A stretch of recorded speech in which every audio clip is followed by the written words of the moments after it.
Hello friends, welcome to CEC live lectures. We have been talking about operating systems in this series of lectures. In the last part we were talking about, we had introduced the various services which are provided by the operating system, and now today's lecture we will be talking about each of those services in detail. So in the following lectures you will find discussion on different topics in detail. So today's lecture is going to talk about process management in in case of operating system, how an operating system actually executes the programs and how it controls the processes which are executing. So basically we have seen how computer systems have grown, and in earlier computer systems it was only one program which was allowed at a given time. Then gradually as the systems moved forward, the computers started executing more than one program at the same time. So basically we are going to look at an environment which is a multi-programming environment in which different programs can execute.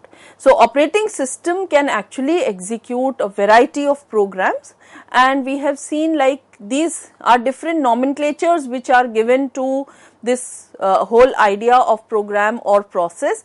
So basically in the batch system, when we had the batch operating system, these were known as jobs, and therefore even now in some context and in some texts we will see that the term job is used instead of process, or job and process are used interchangeably. So like we say job scheduling instead of process scheduling, but the idea is that this is what we are focusing on is process. Whether we call it as job or we call it as process, we mean the same thing, and in today's parlance, in today's discourse, we use the word process more often than job. Then in case of time shared system, we call these as where we have multiple user programs which are executing, and it is also a mandate that the CPU switches from one process or one task to the other task in a way that the user does not realize that there is a shift between the tasks. So that kind of a system, those processes are sometimes also known as tasks, or they are known as user program. So therefore different nomenclatures can be given to this whole idea, but it is very crucial to understand this notion of the term process and how it is different from a program. So basically a process is a program in execution. That is, when a program is executing, then it is known as a process. So process execution, it progresses in sequential fashion. So what is a program? A program is basically an executable file, an exe file, right? And when this executable file is running onto the system, then it is called as a process. Now the same program can have n number of processes, and n number of processes can run together, or they can run one at a time. But one program can correspond to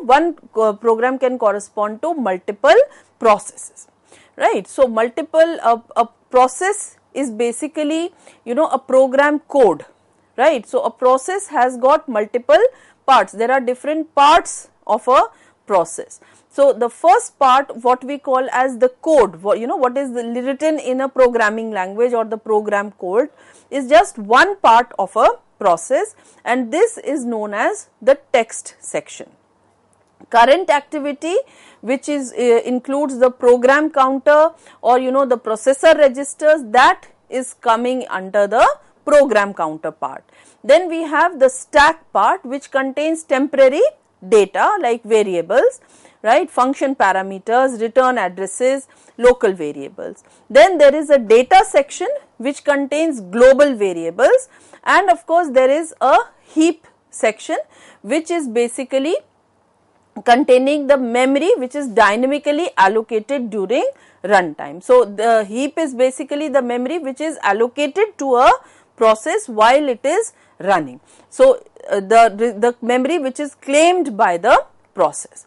So, a program we say is a passive entity which is stored on the disk, it is an executable file, whereas when that program is running into the CPU, that is, it is an active entity, then it becomes a process. When it is loaded into the memory, when that executable file is loaded into the memory, it is known as a process.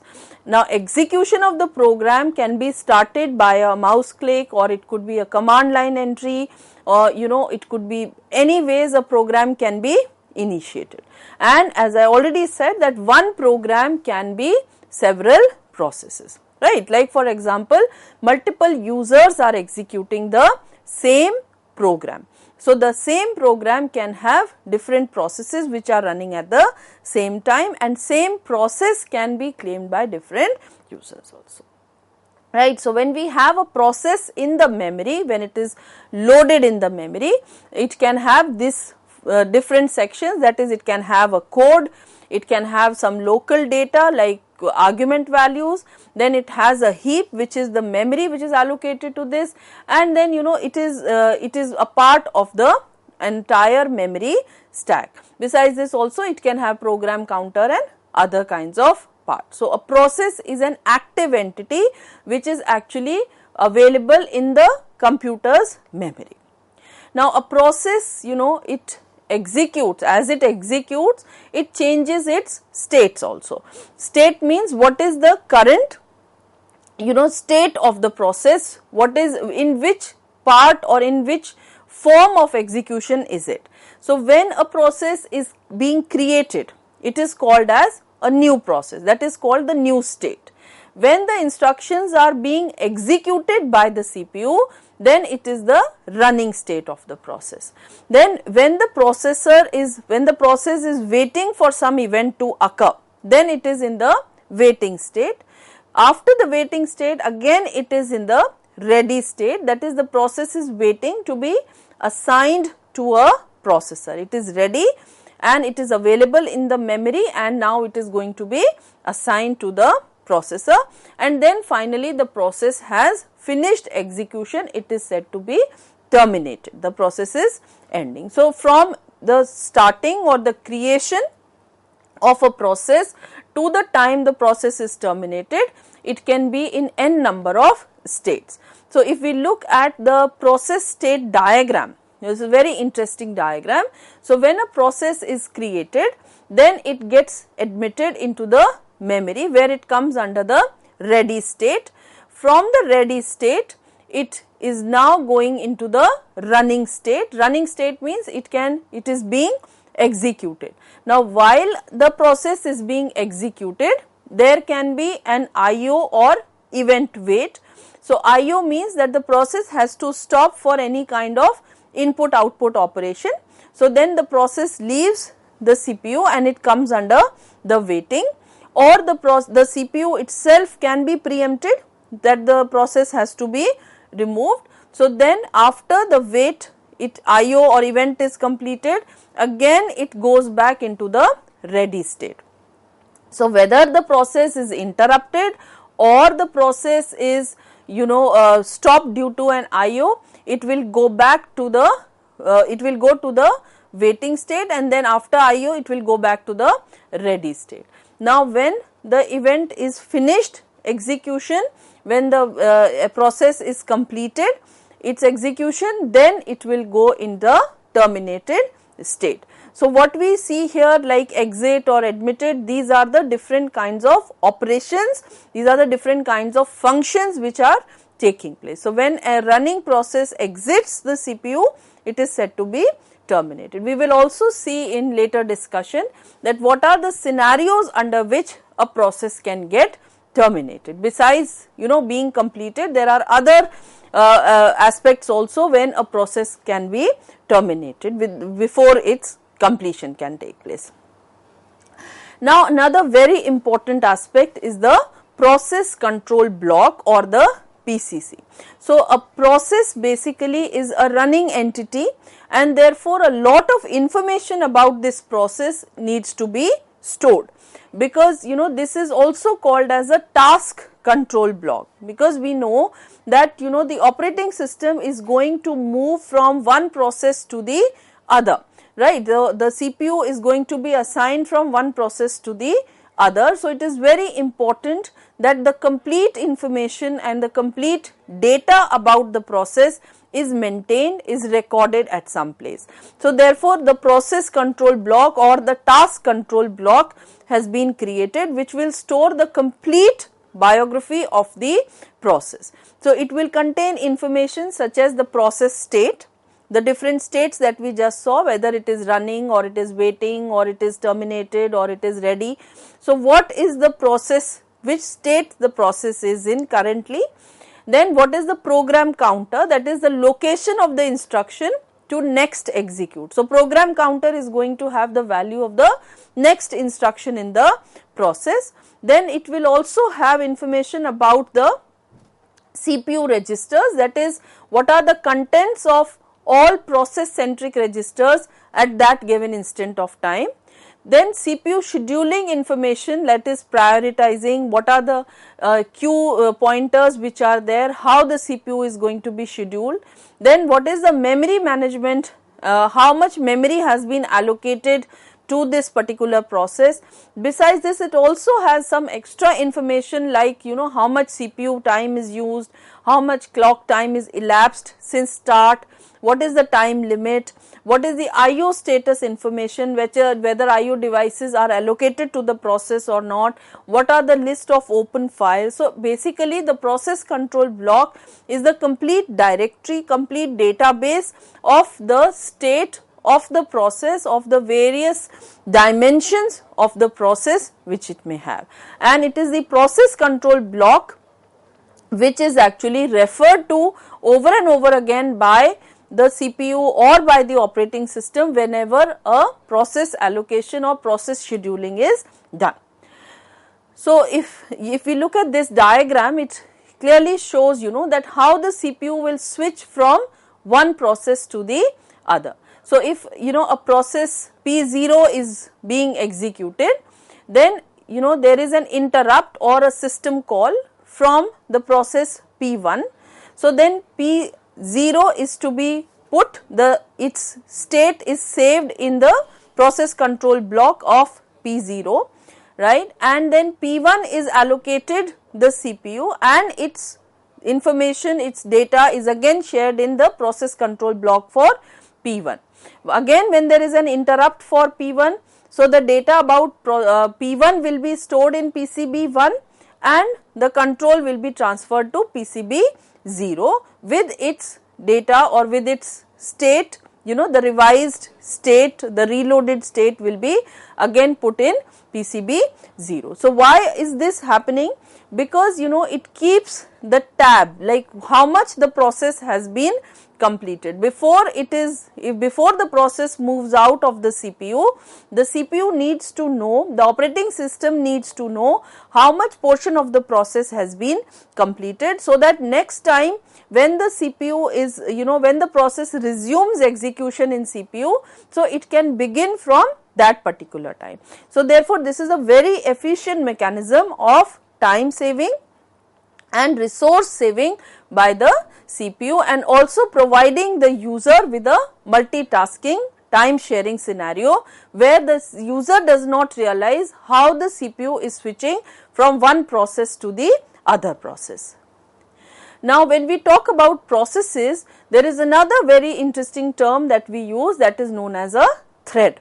So, process, basically we have seen, whatever we have discussed so far, we have understood that a process will have a single thread of execution. But if it has got multiple program counters per process, every process has got multiple program counters.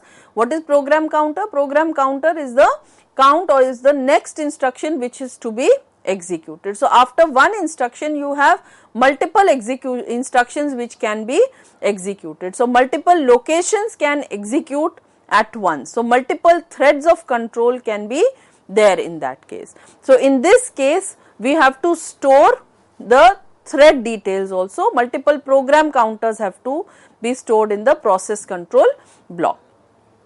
So now processes, when we are looking at processes, we know that at any given time the CPU or you know the memory is going to have more than one process which is awaiting the execution, right. So there is always a queue of you know processes which need to be executed, and the idea is also this, that we have to maximize the CPU usage.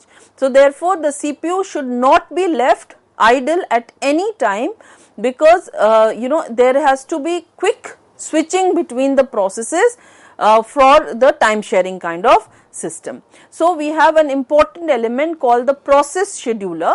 So process scheduler is basically you know a mechanism which will select among the available processes the process which is going to be executed next on the CPU. So it is basically a control mechanism which is going to allocate the CPU to the next process. So basically it maintains scheduling queues of processes, and there are three types of queues which are maintained by the process scheduler. So the first queue which is maintained by the process scheduler is known as the job queue. Job queue basically is the set of all the processes which are ready for and which are ready for execution and which need to be executed. Then there is a ready queue. In the ready queue, these are the processes which are residing in the main memory. They are ready and waiting for execution. And then device queues are there, which are basically set of processes which are waiting for an input output device. So every process will migrate from the job queue to the ready queue, from the ready queue to the device queue, and it will go on moving. It's just like similar to the process. These processes will go from one queue to the other. They move from one queue to the other queue. So if we see here, it is clearly shown that you know there is a job queue which is ready queue, and there are various IO device queues. So job queue we are not looking at because that is getting all the jobs which are available. So ready queue means these are the processes which are available, and the ready queue is actually implemented in the form of a linked list. So the queue header in case of a ready queue, basically it contains the location of the next block, the process control block of the next process, and it also contains a link to the process control block of the last process which is there in the queue. So it is implemented in the form of linked list, where we have pointers to the first process and you have pointer to the last process which is going to be executed. Now there is another very important representation which we can see how process scheduling is done by the operating system. So this is easily done by a queuing diagram basically. So what is a queuing diagram? It's a diagrammatic way to show queues, the resources and the flows. So in this what we can see is that we have the different queues, and what you see in circles, these are the resources. So for example, if we look here, there is a ready queue. Now from the ready queue, the process is going to go to the CPU. Now while a process is executing in the CPU, it can have different, it can get into different states. So the first state will be that the process is going for an IO request. The process requires an input output to be undertaken. So then this process will go into the IO queue or the device queue of the particular device from which the IO is to be done. After the IO, after the input output is done, again the process will go into the ready queue. Another possibility would be that the time slice for the process has been expired. So again the process is removed from the CPU and it has to go into the ready queue. The third possibility would be that the process is actually going to have a child process, that is it forks into a child process, it gives rise to or it creates another sub process, and only when the child process executes will it resume the execution. So then after the child process completes its execution, only then the parent process will execute. And the last could be that there is a system call or there is an interrupt which is happening. So if the CPU has been interrupted or it has been preempted, then the interrupt occurs, and after the interrupt has occurred, only then the process can go into the ready queue. So basically this the process scheduler is going to manage this dynamic movement of processes from one queue to the other queue, and how the CPU is assigned processes so that the CPU does not remain idle. So these process schedulers, basically they can be short term schedulers which are known as CPU schedulers. Basically these are the ones which select processes which should be executed next and allocates them to the CPU. So sometimes the short term scheduler is the only scheduler which is there in the operating system. Like for example in Unix operating system or in Windows operating system, we have only one type of scheduler, that is the short term scheduler. So it is invoked very frequently because constantly the CPU is to be given the processes. So short term scheduler is taking the process and giving it to the CPU. So short term scheduler is very busy that way because it is continuously working and it is continuously assigning processes to the CPU. Long term scheduler or job scheduler is the one which selects which process should be brought into the ready queue. So from the process queue, the job is to be brought into the ready queue. So long term scheduler is a slower scheduler, or it's not that frequent a scheduler, because every few seconds or every few minutes only the jobs are to be moved from the ready queue to the process queue. So the long term scheduler controls the degree of multi-programming. How many programs can run, that is determined by the long term scheduler, because it keeps a tab on how many processes are available in the job queue. Then it is getting them into the ready queue. Now processes can be described as input output bound processes or CPU bound processes. So what are input output bound processes? Basically when you are looking at the processes from the perspective of schedulers, those processes which will spend more time doing input output than computations. So those processes, they have very shorter CPU bursts, they require CPU for a less amount of time, whereas the CPU bound processes, they spend more time doing computation and they have very short input output bursts, they have longer CPU bursts, so they will take the CPU for longer time. Now when the processes are assigned, it is the task of the scheduler, the long term scheduler, to create the right kind of process mix. Right kind of process mix means that the proportion of input output bound processes and CPU bound processes should be balanced. If you have more input output bound processes, then your CPU is going to remain idle most of the time. And if you have more number of CPU bound processes, then your input output devices may lie or they may remain idle for most time. So therefore an optimum mix is to be created so that the CPU as well as the input output device, they are used, both types of resources are utilized in an optimum fashion. So there is another type of scheduling which is known as the medium term scheduling. So we discussed short term, long term.